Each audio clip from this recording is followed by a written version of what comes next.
You're asking us to invade an Imperial installation based on nothing but hope. Rebellions are built on hope. She's cute. She's all right. That's such a good line. So that was a surprise. Rogue One is absolutely fantastic. Want to talk about balance in the Force? This is a Star Wars movie that finds a perfect balance between something familiar and something new. This film had a level of reshoots and rewrites that would make Multiverse of Madness jealous. This movie should not be this good. It just shouldn't have. Yet here it is, sitting here all awesome as fuck. It's a prequel movie that adds depth to the entire saga overall and expands on the original Star Wars without harming its legacy or changing things we knew about it for the sake of having another movie. By the end, Rogue One not just justifies its existence, it fucking earns it. For me, Star Wars has always been to the geek world what Radiohead is to music. Whenever someone sings the praises of York and his musical prowess, I just kind of clench my teeth, nod, and agree. Switch out Radiohead for Star Wars and, well, the scenario's the exact same thing. So if you're a major Star Wars fan watching this, bear with me because I don't know shit about fuck when it comes to the lore. I'm not super into it. I'm a casual here, but I'm also a movie fan. So I judged Rogue One on the same merits as I do most movies. Writing, acting, cinematography, directing,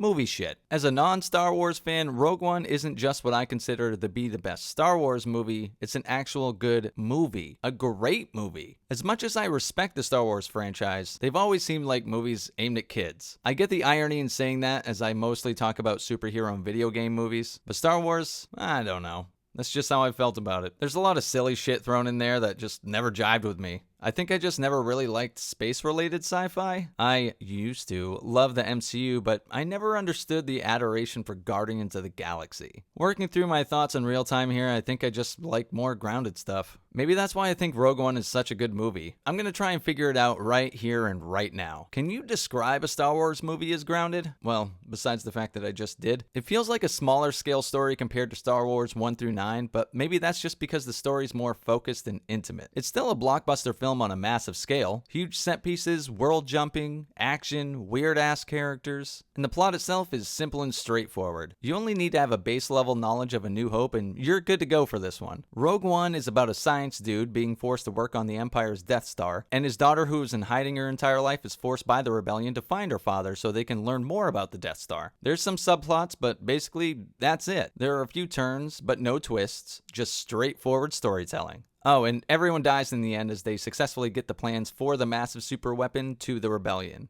It's good shit. Side note, thanks for not starting this movie with screen swipes and a title scroll. I get it's iconic, but, well, I don't know if I should say it. I'm more terrified of offending Star Wars fans than the Snyder cult sometimes. Not having a title scroll helps keep the movie separate from the mainline series. I'll just say that. Good call. I think the first thing that stood out to everyone about this movie, whether you liked it or not, is how fucking gorgeous it looks. As a comic book artist, I love aesthetics. I love visual splendor, and god damn does Rogue One look stunning. Not knowing who the cinematographer was, I looked up the credits, and I just kind of nodded with a half smile because the cinematographer for Rogue One is Greg Fraser, who also did The Batman, a movie I consider one of the most beautiful looking films I've ever seen. It explains a lot, and now comes as no surprise that Rogue One is the most visually distinct and appealing Star Wars experience ever. This dude is an absolute genius, and because of his work on Dune, he's won the highest honor in his profession. And this dude's probably my favorite cinematographer. I love this shit. Huge win, not just for the movie, but for the viewer. And Gareth Edwards does an outstanding job as director. Godzilla 2014 proved he can take an over-the-top sci-fi concept and still make us connect with it on a human level. He does it by playing things straight, not injecting stupid, out-of-place humor. He hires top-tier actors to deliver the no-nonsense, more down-to-earth dialogue, and he keeps the camera with our human characters during action scenes with giant ships, robots, and the like. Real worm's eye view stuff. And that gives us, the audience, a sense of scope. It's an intelligent way to suspend disbelief. He did it splendidly in Godzilla, and if anything, just improved on it in this movie. Rogue One is drenched in dread because you already know the fate of the characters. They're destined to die as they get the schematics for the Death Star to the rebellion. Darth Vader is one of the greatest villains of all time, and he's used sparingly and effectively here. His presence hovers over the movie, but not in a smothering way at all. An apt comparison for his presence would be like the shark in Jaws. This is how you do a prequel movie. The typical problems faced by prequels is that you already know what's going to happen to the characters, so the writers have to figure out how to make you give a shit about their journey. How do you build tension when you know the conclusion? My suggestion? Watch Rogue One for pointers. The movie somehow manages to keep you on the edge of your seat because you give a shit about the characters they've developed. The tone is completely dour, and any great film knows that levity is important, but most modern movies just forcefully inject jokes for the sake of jokes. Even if it's completely out of place in context of the story, or just weird to have a character say whatever dumb joke they say. Thanks, Jim. Don't thank me. I'm not thinking that thing. His name is Red Wing. I'm still not thinking it. He's cute. Go ahead, pet him. The joke is more important than continuity for movies sometimes. Well, this isn't one of those movies. K2SO is one of my favorite additions to Star Wars. An Imperial droid reprogrammed by the Rebellion who aids our heroes and becomes one himself. He's a great story device because bluntness is part of a droid's personality, and yeah, he's definitely a droid with a personality. There are a lot of explosions for two people blending in. Freeze! Right there! You're right. I should just wait on the ship. So having him talk about the obvious and uncomfortable moments makes for quiet comedy gold. Congratulations. You are being rescued.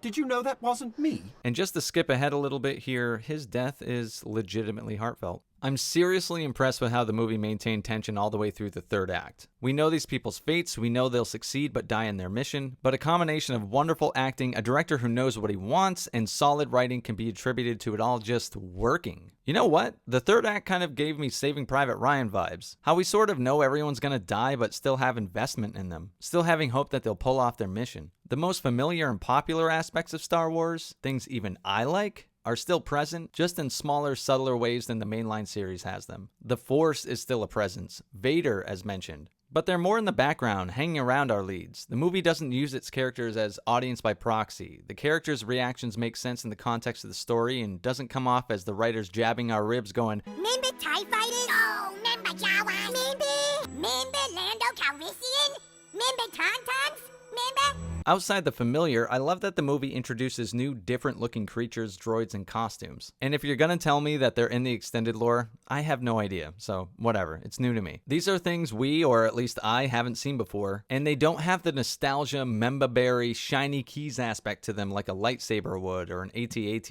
They are different and fit the tone of the movie, which aids in giving the film its own identity while at the same time not feeling out of place in the overall Star Wars universe. It's true cinematic world building if I've ever seen it. The writing for this movie, I believe, has been criticized. I can't understand why, though. The story's filled with more complex characters than we're used to in this universe. Han Solo and Vader are the ones we typically think of as the conflicted, nuanced characters, but Cassian Andor and Jyn Erso are far more three-dimensional than the majority of Star Wars figureheads, who either encompass total good or total evil. Jyn Erso is probably my favorite character in the entirety of Star Wars if you exclude the legendary Darth Vader, who I actually think worked a whole lot better before we had a whole prequel trilogy dedicated to how he turned to the dark side. I liked my Vader more in the Hannibal Lecter realm, where you don't see how he became who he became. And I know everyone loves Luke, Leia, and Han Solo, but for me, it's Jyn Erso. And it's not just because Felicity Jones is fucking beautiful and has me simping, which I am, but this is a situation where you have a nuanced character played by a phenomenal actress. Jyn might be best compared to Han Solo because she has no interest at first in helping either side. She doesn't want anything to do with the rebellion and only helps at first because of an ultimatum. She's lost everything in her life and she's been abandoned more than once, not just by her father, but by Forrest Whitaker's Saw Gerrera. She's understandably hurt and bitter, but doesn't ask to be a victim either. And she's not some Mary Sue character like Rey that's instantly good at everything. She can't use the Force, she's just a normal person with a little bit of skill in things her character would naturally have acquired over her lifetime. Yet, ultimately, she plays one of the most vital roles in the entire Star Wars saga when it's said and done.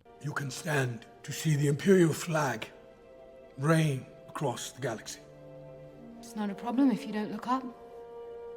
I absolutely loved this. You can see in Jyn Erso's body language and facial expression that she might not necessarily believe what she's saying, but she's so hurt that she's going to keep her walls up regardless. It's not until she sees a hologram message from her father that she ultimately lets those walls down, that she recognizes the sacrifice her father's made, and at the end of the second act finds it within herself to harness that same strength, to endure and do what's right even when things are at their darkest and most bleak. The pain of that loss is so overwhelming, I risk failing even now. It's just so hard not to think of you. Think of where you are. I simply don't know where to begin with this scene. I just found it fucking phenomenal. I think this scene might be where you say, oh, that's what you get when you hire absolutely top shelf actors. How this movie handles loss and grief is absolutely beautiful, and this scene encapsulates it. Felicity Jones plays this so well, my heart dropped. You ever have moments in films that seem to connect with you more than it's intended? This was one of those scenes for me.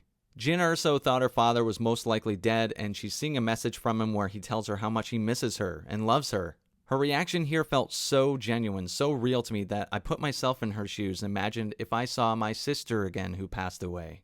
I feel like I saw all the feelings in Jyn Erso that I'd probably feel. You can sense her happiness, her sadness. She's vulnerable, heartbroken, but also joyous. It was really beautiful, and that's what great artists can do. The writing here is great, it's shot great, but I think this happened for me because of the acting. It's one of those moments that transcend what was written for the actors to say or do, because Felicity Jones and Mads Mikkelsen are incredible, and this is what you get when you get the best.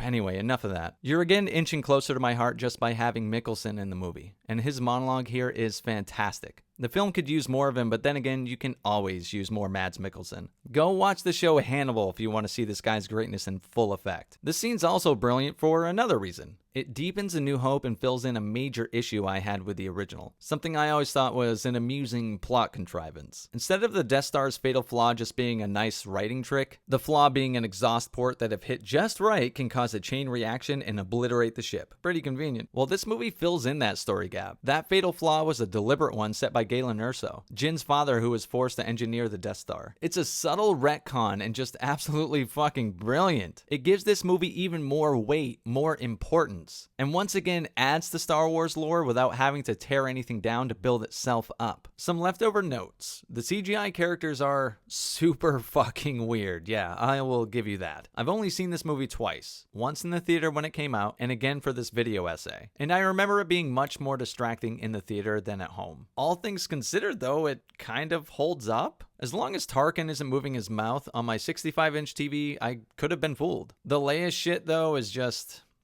nah. It's poop. All that said though, I'm glad it's here. I'm glad they put her in the movie and I appreciate the effort. And how can I not talk about this?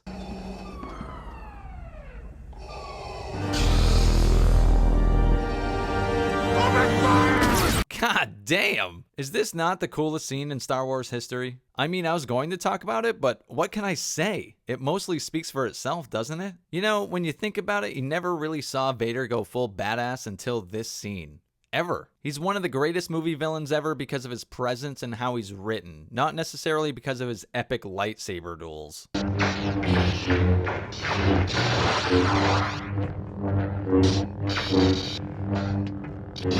With the advent of CGI and just general improvement in filmmaking, you can do a whole lot more now than you could in the 70s and 80s. I can't imagine how difficult it was to orchestrate and choreograph a lightsaber battle back then in that costume and have it look cool. For real, this is my favorite scene in all of Star Wars. Finally, you see Vader as the Force he's always threatened to be. Rogue One shows us that the purchase of Star Wars by Disney wasn't all bad. Sure, the latest trilogy, television shows, and spin-offs have towed the line between awful and mediocre. Sure, all of it feels like just content, just stuff that's essentially shiny keys being dangled in front of your face to fill you up with memba berries. Sure, real honest Star Wars fans are absolutely infuriated by all that. I was thinking it, and then you fucking said it. But hey, not me, because I never liked the franchise in the first place. So I can honestly say, for me personally, the Disney buyout was worth it because I got the one bit of Star Wars I actually like, Rogue One. And man, it's a fucking banger. So for me personally, thanks House of Mouse. On the other hand, I completely sympathize with my fellow geeks, even if I'm not a fan of your franchise, so on your behalf,